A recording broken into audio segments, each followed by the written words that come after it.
c'était l'église. Je sortais avec 5.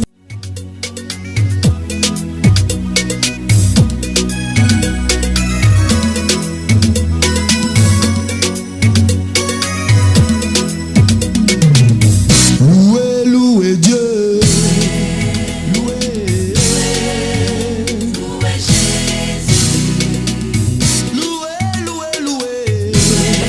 Louez Jésus. Louez Jésus. Mon rêve était de vivre le luxe. Je savais pas ce qui m'attendait. Louez Jésus. Tous les samedis j'allais en boîte. Je fumais 5 paquets par jour. Louez Jésus. Souvent les jeudis c'était l'église. Je sortais avec 5. Bonsoir à la région de l'Ouest, bonsoir à la ville de Bafoussam, bonsoir à tous les téléspectateurs de la LWC, bienvenue dans cette autre édition de Une dans la Cité. C'est vrai que la semaine dernière, on était à parler de comment juger ou alors de ne juger point. Mais cette semaine, on reste encore dans le même sillage pour parler cette fois-ci de l'église et du jugement. On va d'abord vous laisser le soin de regarder voilà ce vote spot et on se retrouve juste après. Oui, bon, à ma connaissance, je sais que nul ne peut juger l'autre. Il n'y a que Dieu seul pour juger. Quand l'Église juge et condamne, vraiment c'est difficile à ma connaissance. Merci de m'avoir interpellé. Dire aujourd'hui, poser la question si l'Église est appelée à juger. Je vais dire répondre en ceci. En principe, le seul juge, tout le monde passera devant un seul juge, qui est le Seigneur Jésus-Christ. L'Église joue le rôle d'un père qui reprend l'enfant quand l'enfant tombe dans un comportement qui ne glorifie pas le Seigneur. Donc dans nos églises aujourd'hui, c'est-à-dire dans les milieux où les enfants se ressemblent, quand un enfant se comporte indignement à la parole qu'il a reçue, l'Église le reprend dans l'intention de le ramener à prendre conscience de l'état de son âme. Parce que l'Église n'aimerait pas perdre un enfant. Et la correction d'un enfant est biblique. La Bible est claire, si corriger un enfant, c'est délivrer son âme. Et abandonner l'enfant à lui seul, c'est livrer son âme au taureau. Donc l'effet qu'on reprend l'enfant dans les assemblées pour lui dire, si tu es mal comporté par rapport au Saint-Esprit, tu n'es pas un jugement, mais c'est une manière de le ramener davantage à être conforme à la parole de Dieu. C'est un peu le rôle que les églises jouent aujourd'hui. Par rapport à ceux qui sont dehors, qui n'ont pas encore accepté Christ, nous ne sommes pas capables de juger ceux qui sont dehors. Parce qu'aujourd'hui, le premier qui a accepté le Seigneur peut être le dernier, et demain, le grand évangéliste est encore dehors. La responsabilité que l'Église a aujourd'hui, c'est de continuer à transmettre la bonne nouvelle à ceux qui sont dehors, afin de les amener aussi à comprendre l'importance de recevoir Christ, qui est venu mourir sur la croix de Golgotha et verser son sang pour purifier nos iniquités, qui est venu nous apprendre à marcher dans la justice, qui est venu nous apprendre à marcher dans la droiture, qui est venu nous apprendre à être la lumière du monde. C'est ça la responsabilité que l'Église fait aujourd'hui face à toute la créature de Christ. Merci. Ils n'ont pas le droit de... L'Église n'a pas le droit de juger naturellement. Parce que cette Église qui parlait de Dieu, Dieu a d'abord dit allez et multipliez-vous. Donc, qu'est-ce qui prouve que cet enfant qu'on envoie de l'Église, est-ce qu'il a fait du mal en voulant procréer? L'Église n'a pas raison, ils n'ont pas le droit. Puisque demain, ceux-là ne sont pas prêts à atteindre Dieu. Non, ce n'est pas seulement au niveau de la fornication. Ça peut aussi être le mensonge, ça peut être le vol. Qu'est-ce que vous dites de cela? Le vol? Non, là, ça, puisque comment l'Église peut juger? C'est un être humain. Il n'y a que Dieu pour juger quelqu'un d'autre. C'est faute. La croyance est là. La croyance est là. Bon, l'enfant croit à Dieu avant d'être parmi eux. Mais s'il attrape la grossesse, est-ce qu'il faut renvoyer cet enfant? Non. Vous allez le renvoyer, vous allez vous baser sur quoi? Parce que cet enfant, Dieu a dit allez et multipliez-vous. L'enfant, Et lorsque c'est le cas d'un mensonge, qu'est-ce qu'il faut faire? Pour dire qu'elle est grosse alors qu'elle n'est pas grosse? Non, je veux dire si c'est le cas d'un vol aussi. D'un vol? Oui. Voler avant d'être enceinte? Non, si c'est le vol. Même le vol, on ne peut pas te chasser de l'église. puisque toujours il a eu toujours des voleurs. Même on disait qu'en crucifiant Jésus, il y avait 4 pointes. Mais quelqu'un a volé une pointe. Bon, celui-là avait volé une pointe, comme on dit, avant qu'on a pu peut-être croiser ses pieds avant de courir. Ce qui prouve que dans la Bible. Oui, ce qui prouve que même aujourd'hui, même le voleur, c'est Dieu qui doit le juger.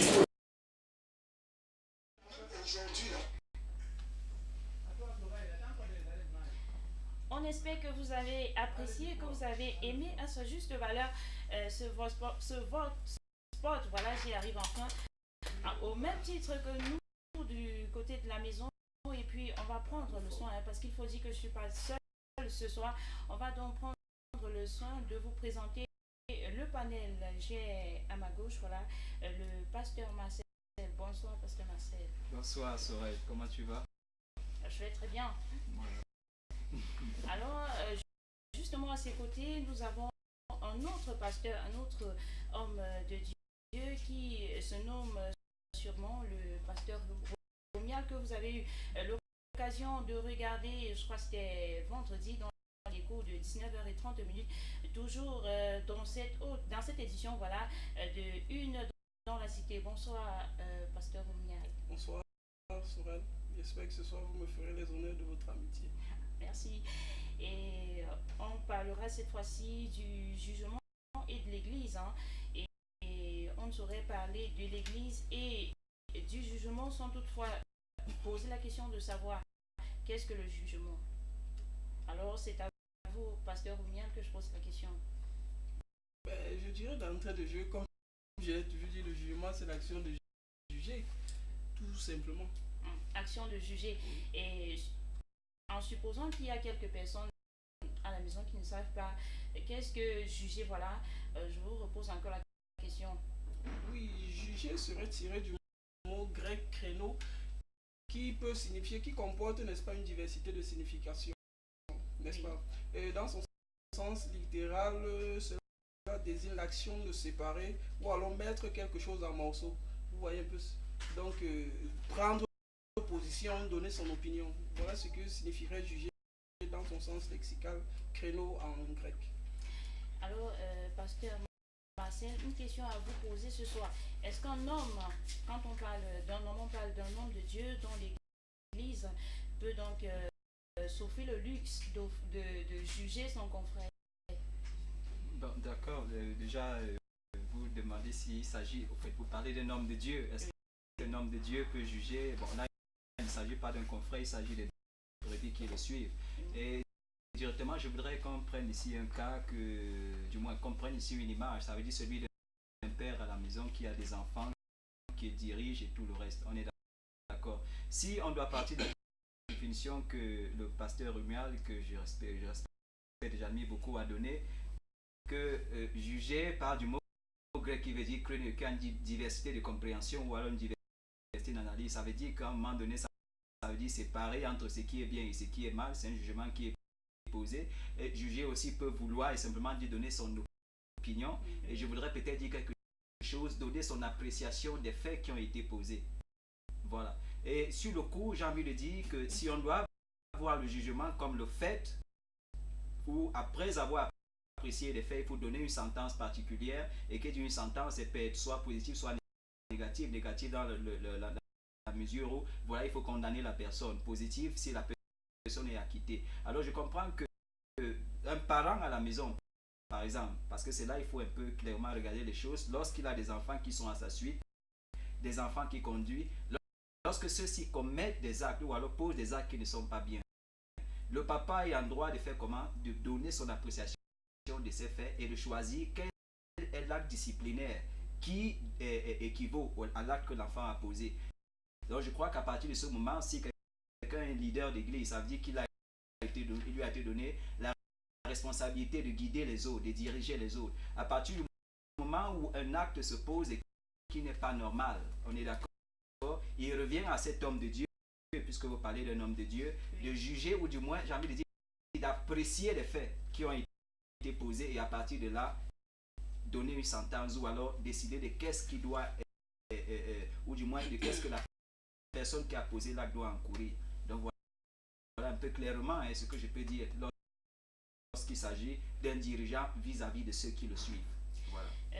Pasteur Marcel, est-ce que c'est pour dire qu'un leader d'église est un homme parfait qui a le droit de dire à autrui, bon, enfin, tu as fait ceci, c'est pas bien, ou alors un homme d'église, je sais pas comment je vais dire ça, est-ce qu'un homme d'église peut prendre la place de Dieu? Le Christ a dit quelque chose que je vais peut-être dire ici, que je vais dire, pas peut-être, que ce n'est pas moi qui vous juge, mais c'est mes paroles, ça veut dire ce que je vous ai dit. Je ne sais pas si on saisit un peu. Dans l'endroit de celui qui est leader d'église, ou alors à l'endroit de celui qui est leader d'église, le jugement qu'il pose n'est pas un jugement, comment je vais dire, il n'est pas un peu comme un juge dans un palais de justice. Ça veut dire quelqu'un qui est assis dans une cour de justice, si vous voulez, et qui justement délibère ou décide qui a tort, qui a raison en fonction ou en raison des faits qui ont été, qui sont avérés, j'ai envie de dire. Mais le cas de l'homme de Dieu, ou du moins du leader d'église, le jugement qu'il pose ou alors qu'il doit poser est basé d'abord, j'ai envie de dire, sur les faits qui sont scripturels. Ça veut dire, qu'est-ce que Christ, qu'est-ce que la parole de Dieu, ou du moins, qu'est-ce que l'Esprit de Dieu dit vis-à-vis de ce cas-là. Il ne faut pas oublier quelque chose, c'est quoi? C'est que la parole de Dieu nous dit clairement que ceux qui sont guidés par l'Esprit de Dieu sont fils de Dieu. Ça veut dire, à partir du moment où il y a une situation, quelle est la vie de l'Esprit vis-à-vis de ce cas en particulier? Non la vie de l'homme qui est leader, non la vie de celui qui dirige le peuple. Voilà. Parce que j'ai envie de dire à un moment donné, s'il faut se référer nécessairement ou du moins simplement à l'homme de Dieu ou du moins à l'homme d'église comme étant celui-là qui doit prendre toutes les décisions en fonction d'une erreur ou en fonction de mal qui a été commis, j'ai peur que cela puisse donner lieu à certaines dérives. Et qu'est-ce que j'entends par dérive? On se retrouve dans des églises où à un moment donné, un fidèle a fait quelque chose qui, d'accord, n'est pas bien, mais on retrouve que le fidèle est, j'ai envie de dire, puni d'une manière, je ne voudrais peut-être pas dire démesurée, mais la plupart du temps c'est le cas. Exposé, humilié, j'ai envie de dire, et parfois rejeté même par le reste de la communauté. Et puis à partir de ce moment, je me pose des questions de savoir si dans ce cas, l'homme qui est leader s'est trouvé en droit de juger de cette manière, si je puisse le dire. Voilà. Alors, Pasteur Oumial, Oui. Je vous pose la même question qu'on a posée tout à l'heure au Pasteur Marcel, parce que je suppose que chacun a son avis, n'est-ce pas? Donc, la question c'est celle-ci. Est-ce qu'un homme d'église a le droit de juger son confrère? Est-ce qu'un homme d'église a le droit de juger son confrère? Je dirais d'emblée qu'on a le droit de donner son opinion. Chacun a le droit de donner son opinion sur un avis ou sur un autre. Qu'il soit bon ou mauvais. Bon ou mauvais, chacun a le droit de donner son opinion. Mais maintenant, il faudrait que cela soit fait selon la justice de Dieu, à la lumière des saintes écritures, comme le pasteur Marcel a dit tout à l'heure. Notre credo, nous chrétiens, c'est la Bible. Notre credo, c'est la Bible. Alors, toute opinion que nous donnons doit être en phase avec la parole de Dieu. Vous voyez ce que je veux dire? Du coup, tout ce que nous disons, toute position que nous prenons doit être scriptuelle et uniquement scriptuelle, en phase avec la parole de Dieu. On ne peut pas donner une appréciation hors de la parole de Dieu et pensant que ça va porter du fruit. Bien qu'on peut emprunter, n'est-ce pas, deux ou trois trucs aux autres, mais notre point de vue devrait être uniquement du point de vue de la Bible. On sait, généralement, chacun a sa façon d'interpréter la Bible. Peut-être que, bon, moi je pense une chose, toi tu penses le contraire. Et puis je me dis, c'est le meilleur jugement que j'apporte. Mais est-ce que c'est pas souvent très aisé de laisser Dieu juger lui-même ses enfants? Je vous dirais, la Bible ne s'interprète pas. La Bible s'explique elle-même. Si vous prenez un verset, vous le sortez de son contexte, vous donnez une version de fait, ce ne serait pas la parole de Dieu. Je pourrais vous arnaquer avec un passage biblique et j'ai justifié mon acte avec ce passage biblique. Mais par contre, quand vous rassemblez ou alors la parole de Dieu, vous comprenez que vous ne devez pas escroquer ou arnaquer l'autre. Je ne sais pas si on se comprend. Du coup, on peut donner son appréciation en restant dans la parole de Dieu, ne pas en sortir. Pasteur Marcel, on a remarqué que généralement dans l'église, il y a des petites sanctions en fonction des actes commis. Donc, la question que je vais poser, est-ce que les sanctions qu'on donne sont toujours des sanctions qu'on retrouve dans la Bible, ou alors chacun décide de faire ce qu'il veut? Bon, déjà, dans ce cas, je ne sais pas. Je me dis, à un moment donné, les hommes de Dieu qui décident de quelle sanction, j'ai envie de dire, ils doivent donner à un fidèle, Oui. ou à un fidèle qui a peut-être posé un acte qui n'est pas bien. Je ne sais pas si ils font appel à l'Esprit Saint pour que l'Esprit Saint leur dirige de qu'est-ce qu'on doit faire de ce cas.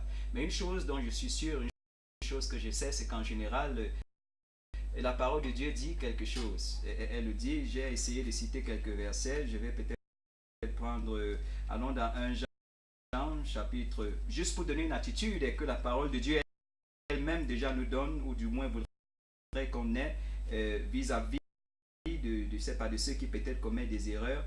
Il nous a dit quelque chose ici.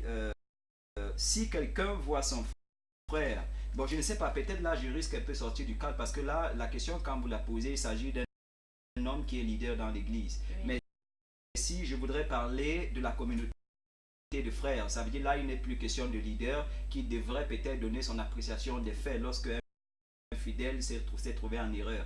Je vais maintenant parler ici des frères. Ça veut dire entre frères dans l'église.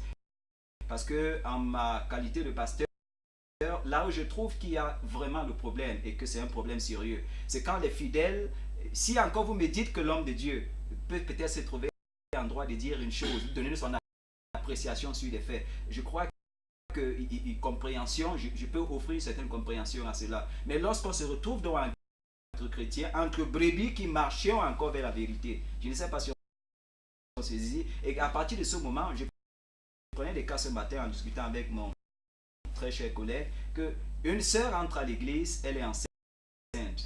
Alors on sait tous dans la communauté que la sœur n'est pas mariée, on est d'accord, et peut-être qu'elle vit encore avec ses parents. Alors sur le coup, aucun frère, aucune sœur ne l'approche pour essayer de savoir, sœur, qu'est-ce qui s'est passé.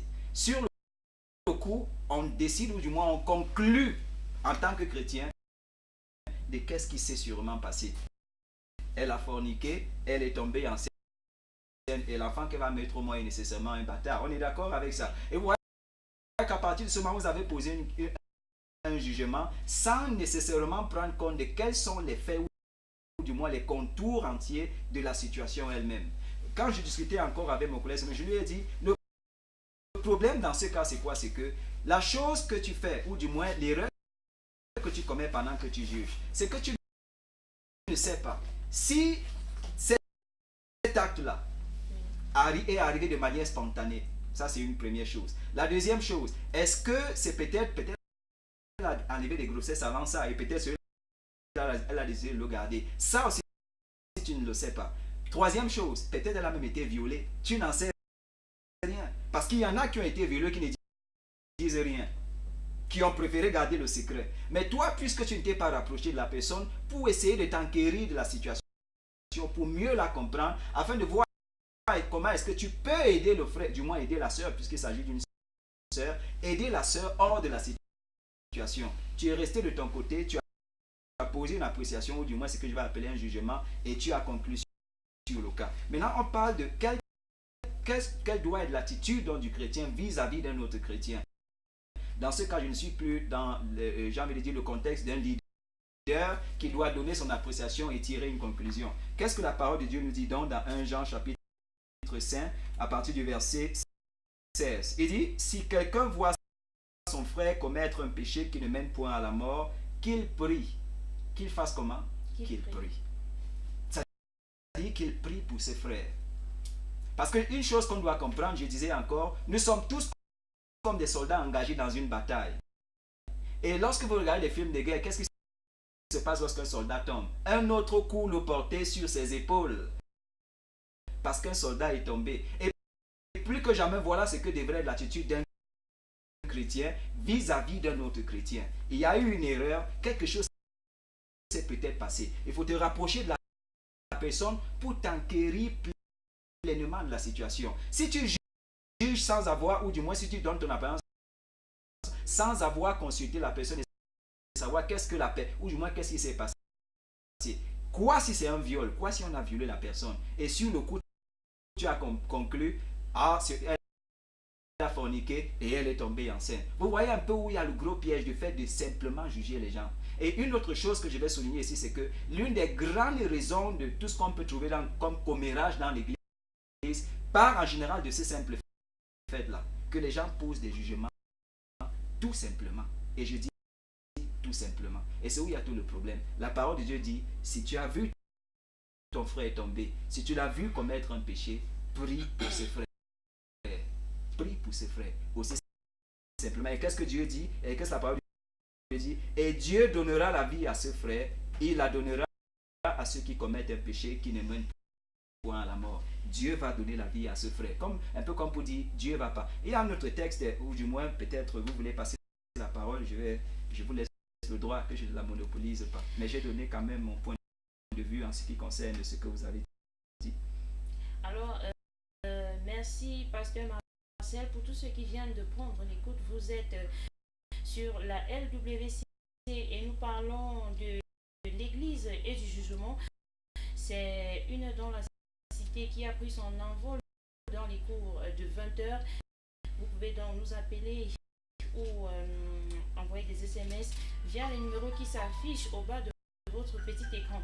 Alors, cette question, je vais la poser au pasteur Romuald. Vous avez dit tantôt, il faut juger selon la parole de Dieu. Oui.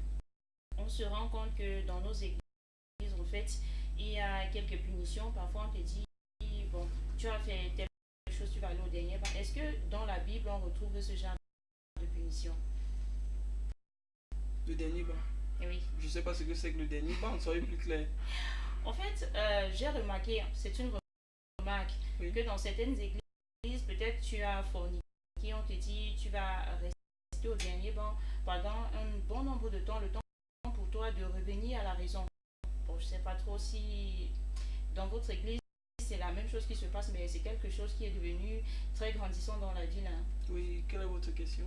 La question est celle de savoir si ces punitions-là viennent toujours de la Bible, parce que vous avez dit il faut juger en fonction du Saint-Esprit. Oui. Alors je suppose que tout ce qui constitue le Saint-Esprit se retrouve dans la Bible. Oui. Alors je demande si les punitions que vous attribuez très généralement viennent de la Bible.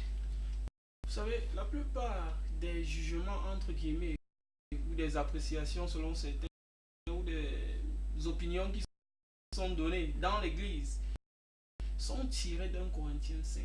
Oui. Où Paul dit expressément, dans un cas de figure, ne même pas considérer cette personne comme frère. Ou alors, ne même pas la considérer comme membre de l'église. Du coup, on s'est dit que c'est une façon standard de gérer les problèmes. Pourtant, chaque situation a sa façon, ou alors la manière de la gérer. Du coup, je ne suis pas sûr qu'envoyer les gens au DEBA règle toujours les problèmes. Je crois plutôt que si nous faisons preuve, n'est-ce pas, dire à la personne, le reprendre sévèrement sur ce qu'il a fait. Oui. Toutefois, en l'amenant à comprendre que ce qu'il a fait mal, n'est-ce pas, oui, il comprendra mieux de quoi il est question. Parce qu'il y a des gens qui posent des actes à l'église, ils ne connaissent même pas la portée, encore moins les conséquences des actes qu'ils posent. L'église a un rôle pédagogique, à savoir enseigner le peuple que Dieu nous confie. Leur enseigner les valeurs de Dieu, les lois du Seigneur, afin qu'ils ne s'en détournent pas. Et quand il advienne que celui-là se détourne de cette loi, dans le souci de faire comprendre aux autres et à lui-même qu'il a mal fait, n'est-ce pas? oui. On peut le mettre sous discipline, comme certains le font, mais je crois que la discipline aussi doit être proportionnée à la maturité de la personne en face. Parce que des fois, vous pouvez mettre cette personne sous discipline, je vous assure que vous le chassez. En réalité, il y a des personnes qui ont besoin d'être accompagnées. C'est comme un père qui a des enfants à la maison. On ne fait pas tous les enfants à la maison. Oui. Il y a certains qui sont sensibles au fouet. Il y a certains qui ne sont même pas sensibles au fouet. Alors à ces deux enfants, est-ce que vous allez administrer la même punition? Je ne crois pas. Je prendrai une référence dans la Bible, dans Genèse. Lors de la chute, Adam et Ève ont péché, trompés par le diable bien sûr. Qu'est-ce que Dieu fait? Dieu pose son jugement. Qui est pédagogique, insiste sur ce mot. Hein? Mais il maudit Satan. Dieu n'a jamais maudit l'homme. Il a puni l'homme en disant à cause de toi, le sol sera maudit. Ce sera difficile pour toi, tu mangeras la sueur de ton front. À la fin, il dit, j'augmenterai les souffrances de ton accouchement. Tout cela, pourquoi? Pour les ramener à lui. Pour qu'à chaque fois que l'homme travaille le sol, il voit que c'est difficile, il se souvient, ah tiens, c'est à cause de mon erreur que le sol produit des épines et des chardons. Ainsi, il pourra ne plus s'égarer. À chaque fois que la femme mettra son enfant au monde, quand elle va dire, ah mon fils, quand elle pensera aux douleurs, c'est à cause de la chute, n'est-ce pas, que j'ai les douleurs pour enfanter. Et elle pourra éduquer son enfant selon les voies du Seigneur pour qu'il ne s'en détourne pas. Donc les sanctions ont pour but de ramener à l'ordre et non de détruire, et non de chasser de la maison de Dieu. Parce que croyez-moi, Jésus seul est mort pour une brebis, pas moi. Vous avez tantôt dit qu'il faut donner les sanctions en fonction des enfants. Oui. Je suppose que vous parlez des fidèles. Oui. Alors, en tant que leader, comment faire pour connaître tous les fidèles, pour savoir peut-être, bon, tel est sensible à telle autre chose et l'autre à telle autre. Surtout que, bon, ici on pose le problème de la connaissance d'autrui. Oui. On a pour coutume de dire on ne peut pas connaître autrui. Alors comment faites-vous donc pour connaître tel est sensible à la chicote, par exemple, tel est sensible aux paroles, je ne sais pas. Vous savez, nos enfants, nous les connaissons tous, enfants entre guillemets. Moi, ma petite fille à la maison, quand vous lui parlez du fouet, tout de suite elle se met à pleurer. Elle est très sensible au fouet. Alors que j'ai un petit garçon, quand vous lui parlez du fouet, vous regardez, il rit. Du coup, lui, c'est deux types de caractères différents. Oui. Vous voyez. Alors, moi, la sanction que je préfère, c'est accompagner les chrétiens, n'est-ce pas, Oui. dans leur démarche, tout en leur montrant du doigt l'erreur qu'ils ont faite. Pour faire comprendre à celui-là ou à celle-là que là, tu as mal fait. Les sanctions, même si ce n'est pas l'église qui te sanctionne, il y a des conséquences qui en découlent. Croyez-moi, si vous allez forniquer, vous tombez enceinte.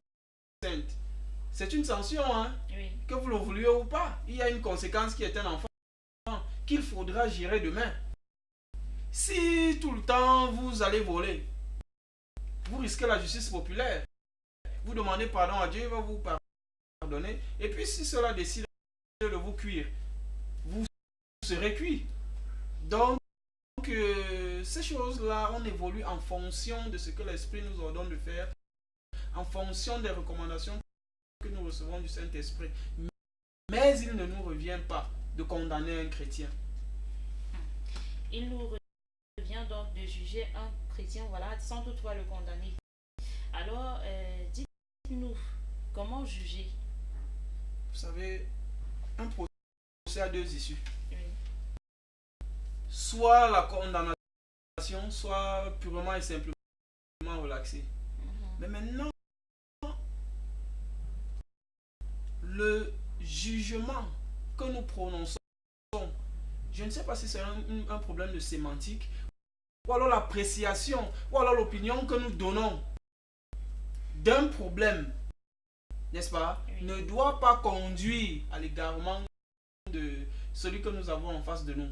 Au contraire, ça doit, l'opinion que nous donnons devrait l'enseigner, ce dernier, à comprendre que ce qu'il a fait mal, pour qu'il revienne à la maison de Dieu. Parce que la sentence a également un but, hein, le ramener dans la maison du Père. Parce que quand vous voyez quelqu'un qui est en train de s'égarer, ce que nous avons à faire, ce que nous avons l'obligation de faire, c'est de le ramener. C'est pourquoi l'Église pose certains garde-fous. Une fois qu'ils sont traversés, la Bible, autant pour moi, pose des garde-fous.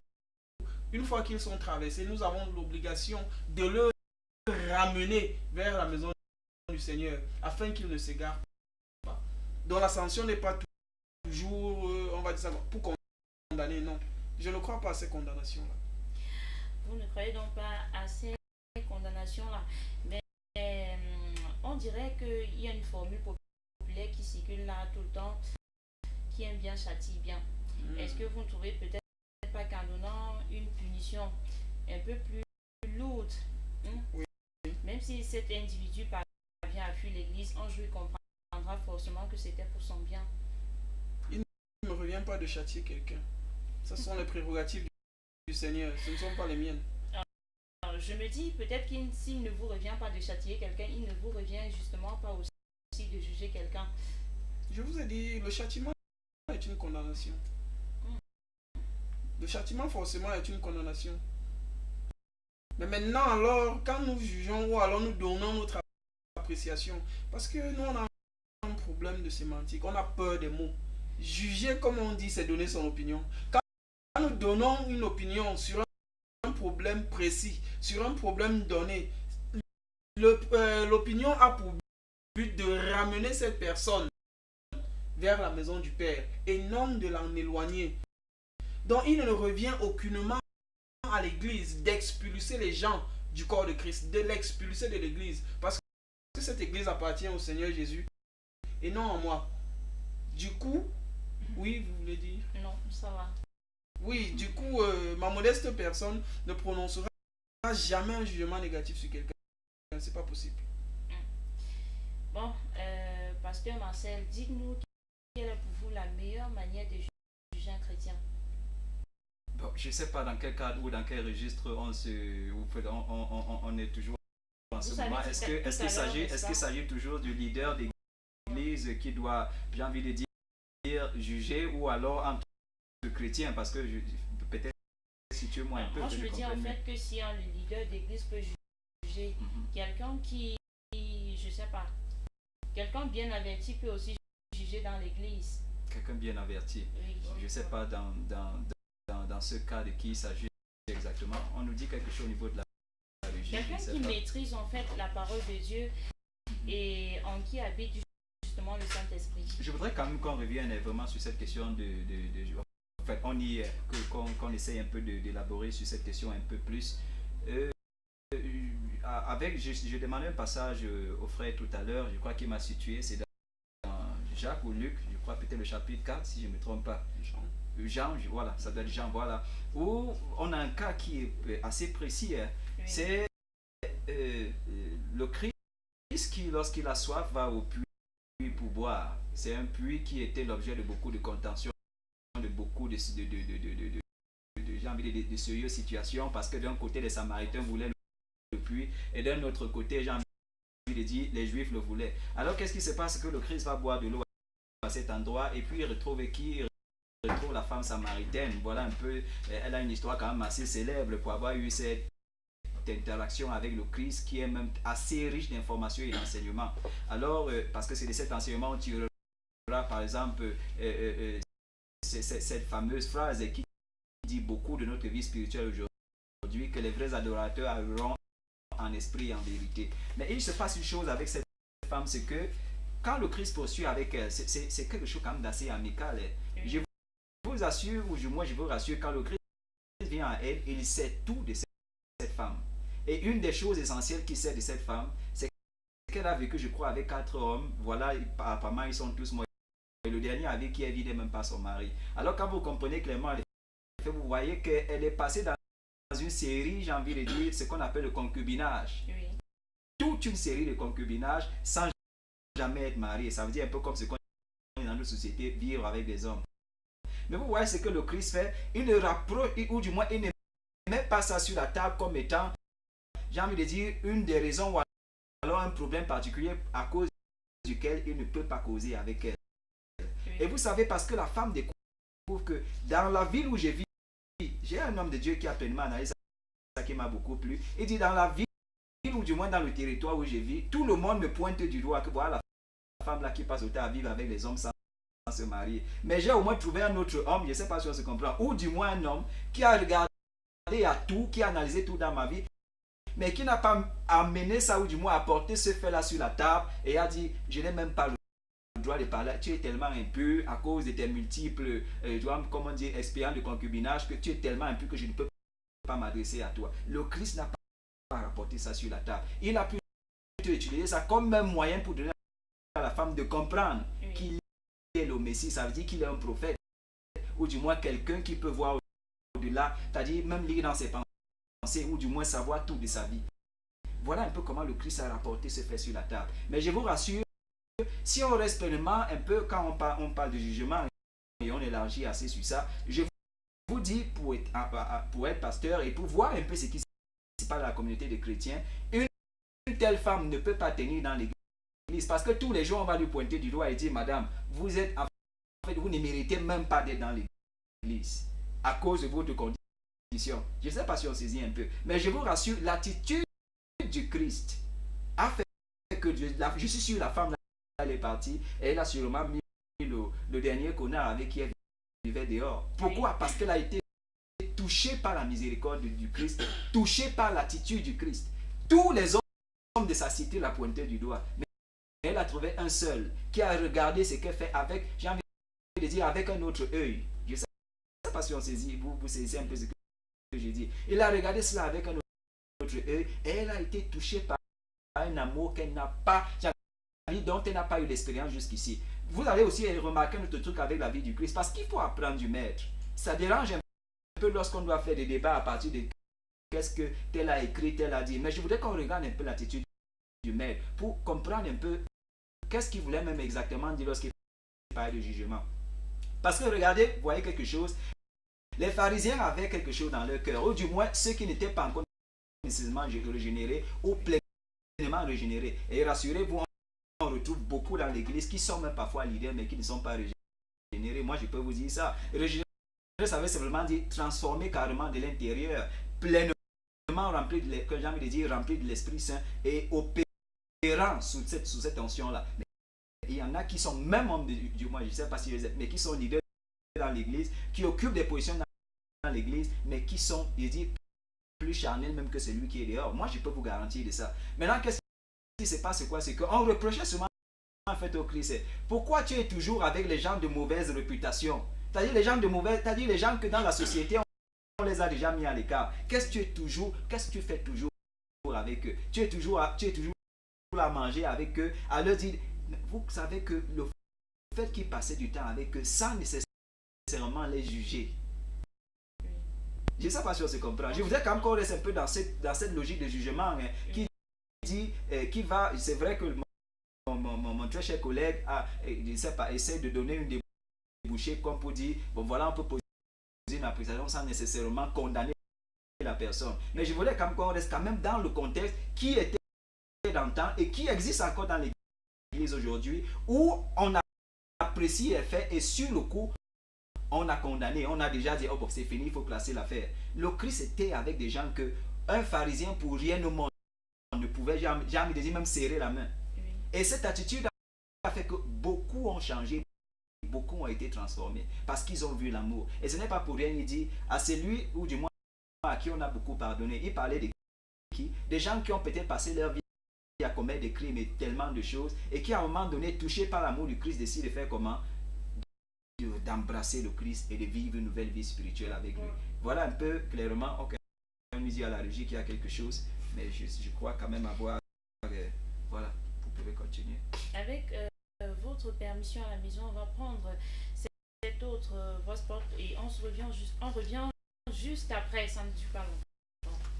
Oui, bon, à ma connaissance, je sais que nul ne peut juger l'autre, il n'y a que Dieu seul pour juger.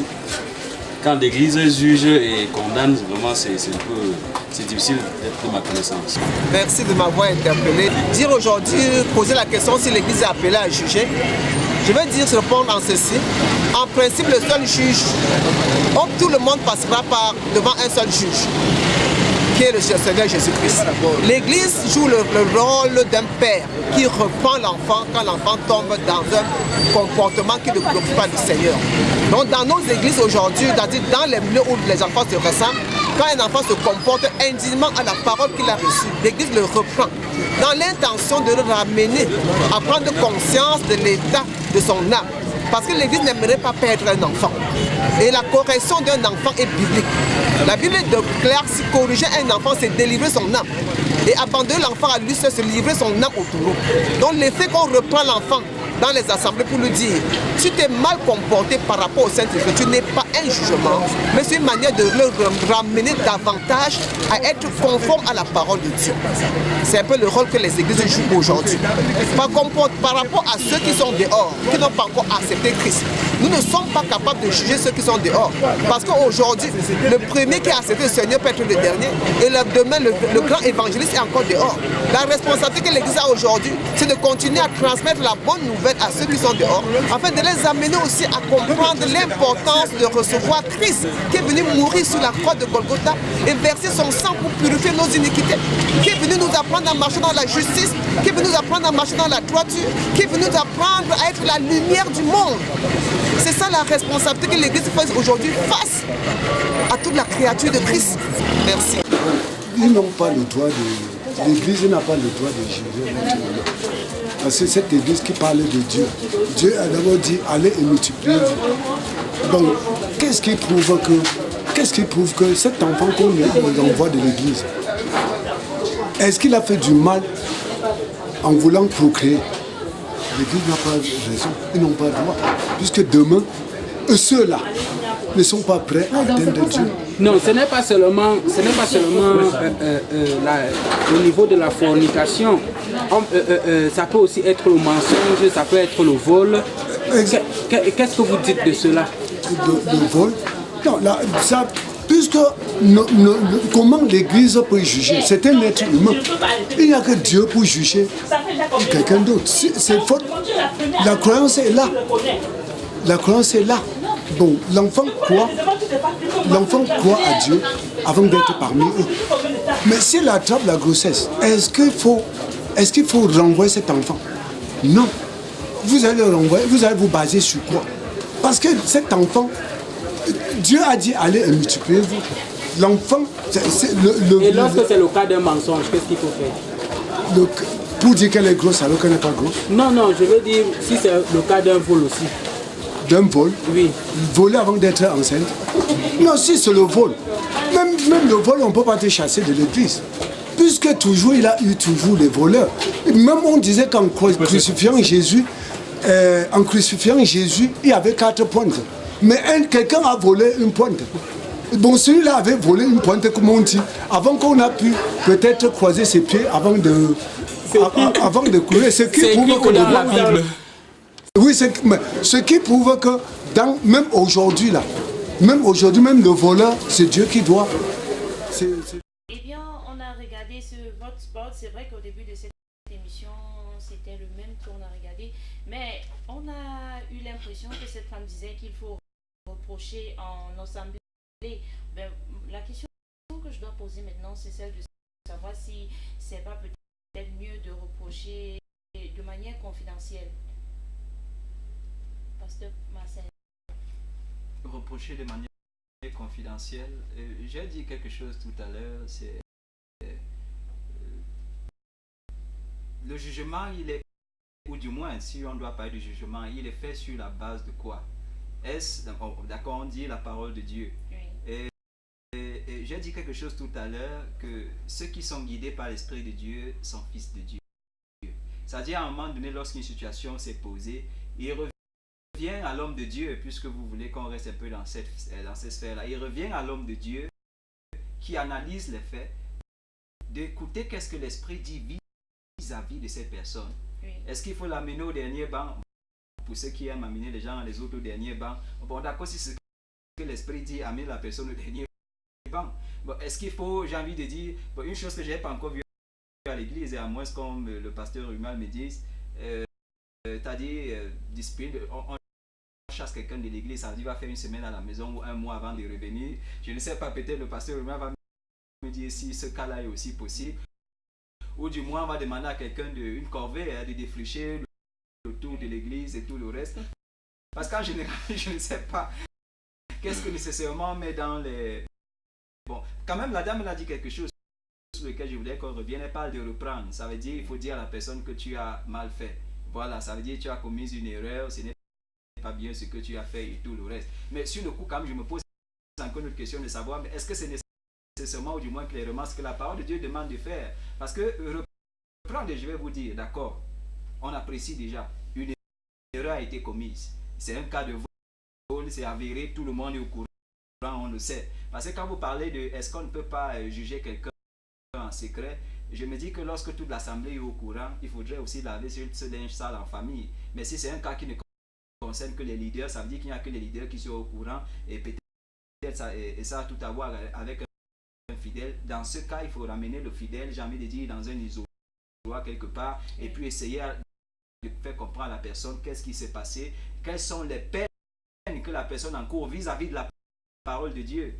Voilà, et puis à partir de là, lui dire ce qui t'est réservé maintenant, c'est la repentance. Ça veut dire qu'il faut sortir de ce cas, parce que voilà ce qui pourrait arriver si tu persévères, si tu perdures dans cette voie-là. Donc, à un moment donné, j'ai envie de dire, elle peut être publique si l'action qui a été commise, tout le monde dans l'église le sait. Il faut voir comment, en famille, justement, on peut laver ce linge. Mais s'il n'y a que, j'ai envie de dire, les leaders qui sont au courant de qu'est-ce qui s'est passé et la personne intéressée, voilà, je me dis qu'il faut amener la personne quelque part dans un lieu quand même où le secret va rester et puis voir comment est-ce qu'on peut remettre des choses en ordre. Donc, voilà un peu comment je peux apprécier ce fait-là. Voilà.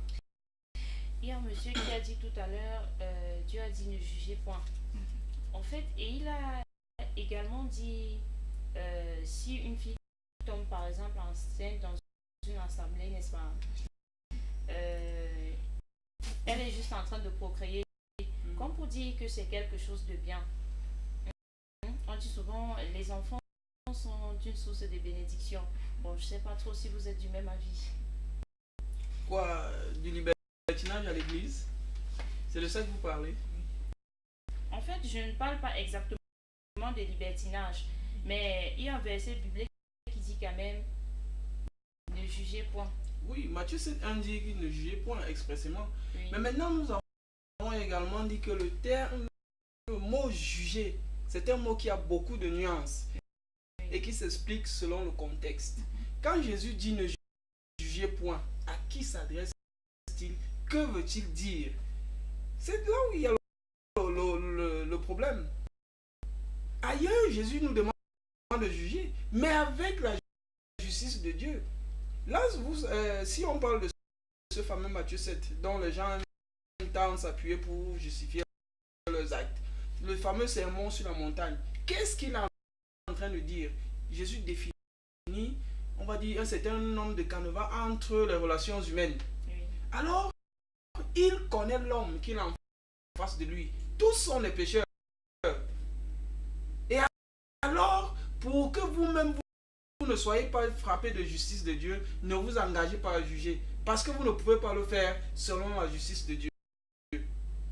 Et il ne s'adresse pas à l'église, il s'adresse aux disciples et aux autres qui le suivaient sur la montagne. L'église commence à partir d'Actes, un peu plus loin, n'est-ce pas? On est dans une époque transitoire entre la loi et la grâce. On est dans un contexte particulier où Jésus s'adresse à des personnes particulières. On a dit qu'un jugement, c'est donner son avis, donner son opinion sur une question donnée. L'église a le pouvoir, je parle de l'église, je ne parle pas d'un homme, de mettre des gens, on va dire ça comment, de donner la direction aux hommes, afin qu'ils marchent selon la parole de Dieu, n'est-ce pas? Et une fois si quelqu'un sort de la parole de Dieu, vous avez l'obligation morale de lui dire, mon frère, reviens.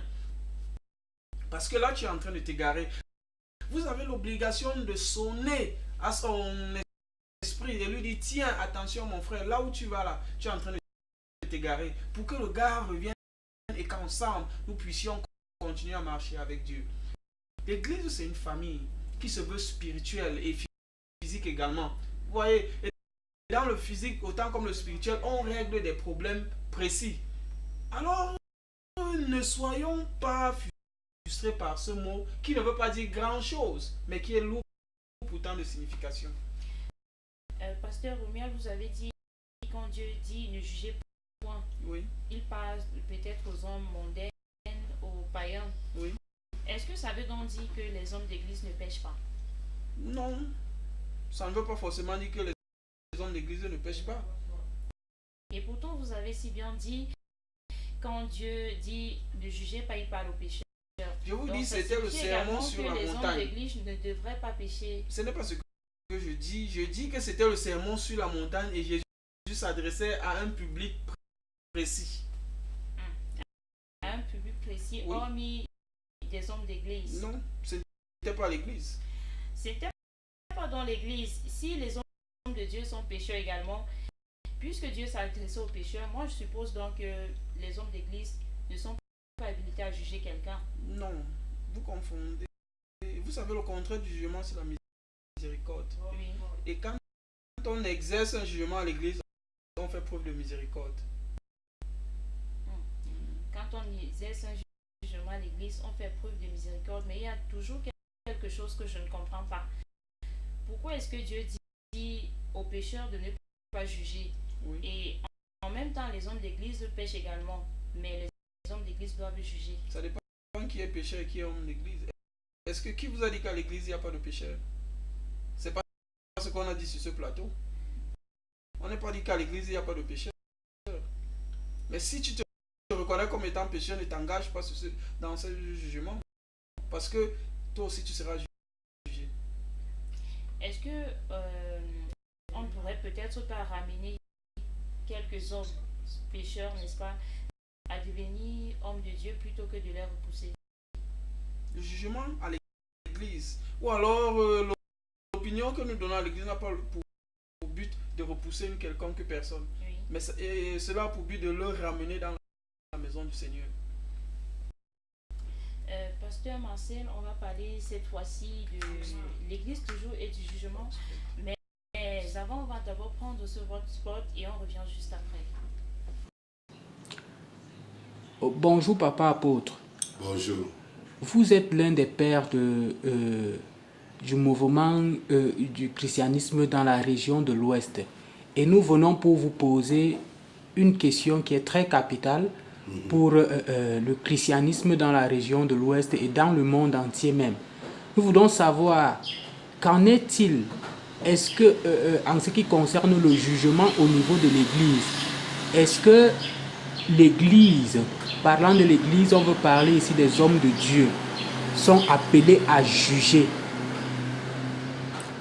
Bon, en ce qui concerne le jugement, nous devons déjà comprendre que le Seigneur Jésus lui-même, dans le livre de Matthieu chapitre 7, le verset 1, a dit « Ne jugez point afin que vous ne soyez jugés ».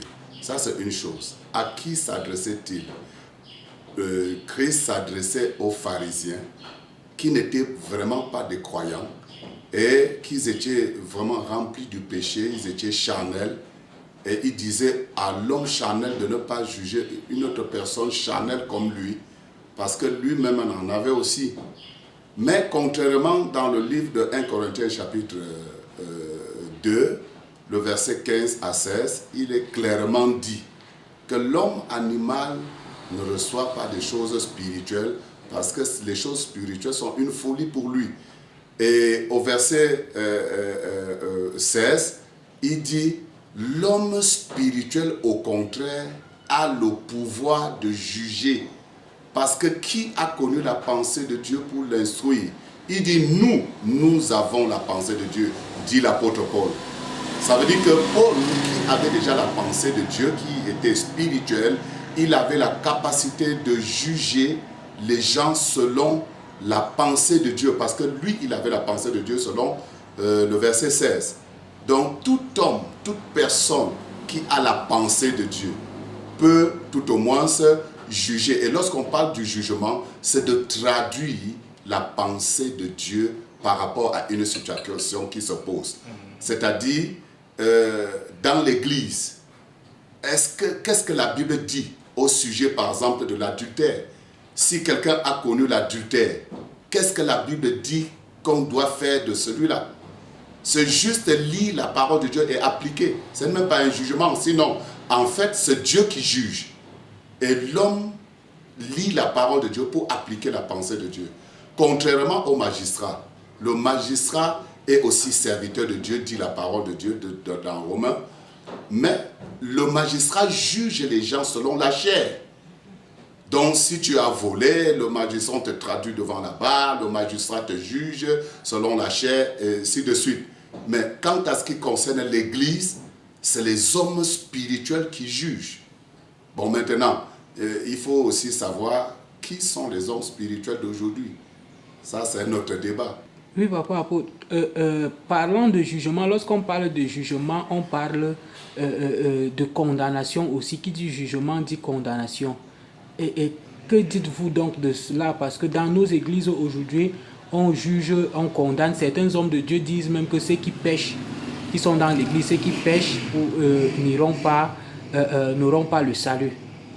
Bon, déjà, la Bible, ce n'est pas... Quand on dit les hommes de Dieu disent, si c'est un homme de Dieu qui dit, sans se référer à la pensée de Dieu, j'aimerais bien qu'on prenne le temps de lire le 1 Corinthiens chapitre 2, le verset 15 à 16, ça dit doucement et pas suivant pour comprendre la pensée de Dieu. Parce que là, il est parlé de la pensée de Dieu.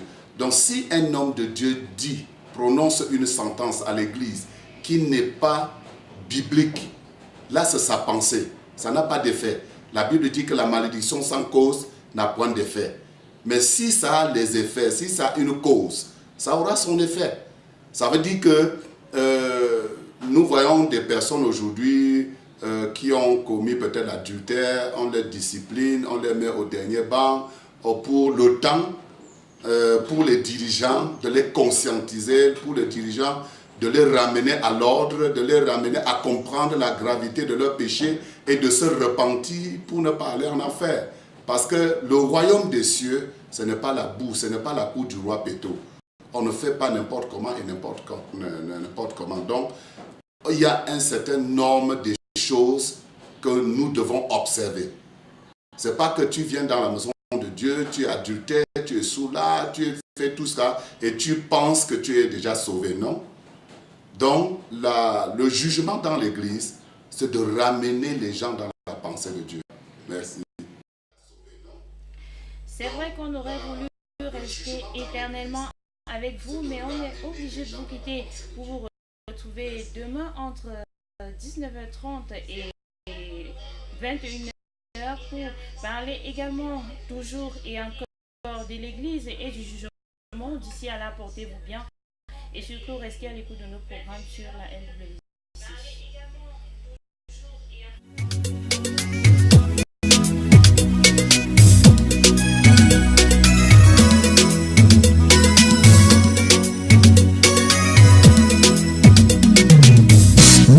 Louez Dieu,